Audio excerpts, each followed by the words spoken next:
పేదవాడికి చదువు వైద్యం తర్వాత అత్యంత అవసరం పడి ఉండేది ఇల్లు. గతంలో ఎంతోమంది ఎన్నో చెప్పేవాళ్ళు స్థలాలు ఇస్తాం అవి ఇస్తామని చెప్పి. ఈరోజు ఈ నియోజకవర్గంలో గతంలో రాజశేఖర రెడ్డి గారు దాదాపుగా వేలాది పక్కా గృహాలు ఇచ్చి పూరిగుడిసెలు లేకుండా చేశారు. తర్వాత పార్టీలో ఉంటేనే ఇస్తాము అని చెప్పి కండిషన్స్ పెట్టేటువంటి వాళ్ళు. ఇటువంటి పరిస్థితులలో పేదవాళ్ళకు రాయచోటి పట్టణంలో చాలా విలువైపోయినాయి, స్థలం లేదు అని చెప్పి ఎంతోమంది అడుగుతున్నప్పుడు నిజంగా జగన్మోహన్ రెడ్డి గారు తీసుకున్న మొట్టమొదటి నిర్ణయంలోనే గవర్నమెంట్ వచ్చినప్పుడే ఇళ్ల స్థలాలతో పాటు ఇల్లులు ఇవ్వాలా అని చెప్పి ఆయన ఆలోచన చేసినప్పుడు ఇది సాధ్యపడుతుందా, ఇన్ని వేల మందికి ఇవ్వగలుగుతామా అని చెప్పి ఆలోచన చేశాం. అటువంటి పరిస్థితులలో దాదాపుగా 6,000 మందికి పైగా ఒకే చోట నారాయణ రెడ్డి గారిపల్లి కాలనీలో గవర్నమెంట్కి ₹1 బడ్డను పడనీయకుండా రైతుల సహకారంతో 250 ఎకరాలలో అతి అద్భుతమైనటువంటి జగనన్న కాలనీ నిర్మించుకోబడుతుంది. అక్కడ ఆ లేఅవుట్ నిర్మించేసరికి వదిలేయలేదు. నేషనల్ హైవే నుంచి రోడ్ కనెక్టివిటీ చేయడంతో పాటు 90 ట్రాన్స్ఫార్మర్లు అక్కడ ఏర్పాటు చేసి, అలాగే ఒక సబ్స్టేషన్ కూడా అక్కడ నిర్మించి దాదాపుగా 2,000 పోల్స్ వేసి దాంట్లో 1,200 పోల్స్కు స్ట్రీట్ లైట్స్ కూడా బిగించడం జరిగింది. ఇలాగా కొన్ని వందల కోట్లు అక్కడ ఖర్చు పెట్టడం జరిగింది. భవిష్యత్తులో మిగిలిన ఇన్ఫ్రాస్ట్రక్చర్ కూడా పూర్తి స్థాయిలో కంప్లీట్ చేసి అత్యంత ఆధునికమైనటువంటి బ్రహ్మాండమైనటువంటి ఒక మోడల్ కాలనీగా తీర్చిదిద్దుతాం.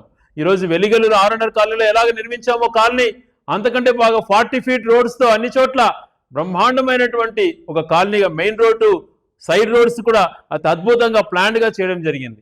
ఆ లేఅవుట్లో మిగిలిన మౌలిక వసతులు రాబో రోజులలో నిజంగా మొత్తం టౌన్లో ఉన్నటువంటిది 25,000 ఇల్లులు అయితే అక్కడే 6,000 కొత్త మందికి ఇచ్చామంటే 25% ఆఫ్ ద టౌన్ అక్కడ డెవలప్ అవుతోంది.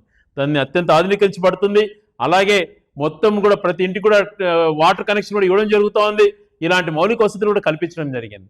అలాగే పట్టణానికి ఆనుకొని ఉన్నటువంటి చెనమకపల్లిలో కూడా దాదాపుగా 1,000 మందికి ఉపయోగపడే విధంగా కాలనీ ఏర్పాటు చేయడం జరిగింది.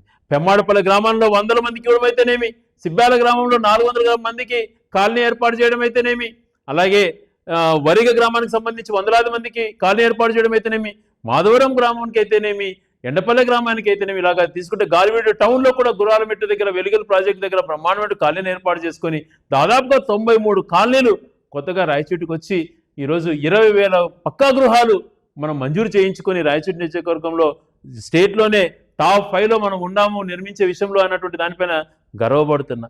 ఇవన్నీ గతంలో మీరు చేస్తా అంటే వద్దన్నామా? పేదవారికి మీరు 1 సెంటు స్థలం ఇచ్చారా అని చెప్పి ప్రశ్నిస్తున్నాను. సెంటు స్థలం శవాలని మాట్లాడుతున్నాం. మేము రాయచోటిలో మేము 1.5 సెంటు స్థలం ఇచ్చాం. పేదవారికి ఎక్కడ కూడా 1.5 సెంటు తగ్గకుండా మనం చేయగలిగినాం. అనేకమైన కాలనీలు ఏర్పాటు చేశాం.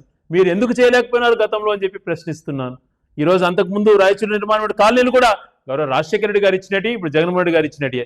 మీరు ఎందుకు ఇవ్వలేకపోయినారు అని చెప్పి ప్రశ్నిస్తున్నాను. పేదవాళ్ళకి 20,000 పక్కా గృహాలు ఇచ్చినందుకు గౌరవ ముఖ్యమంత్రికి ఈ రాయచోటి నియోజకవర్గం తరపున కృతజ్ఞతలు తెలియజేస్తున్నాను.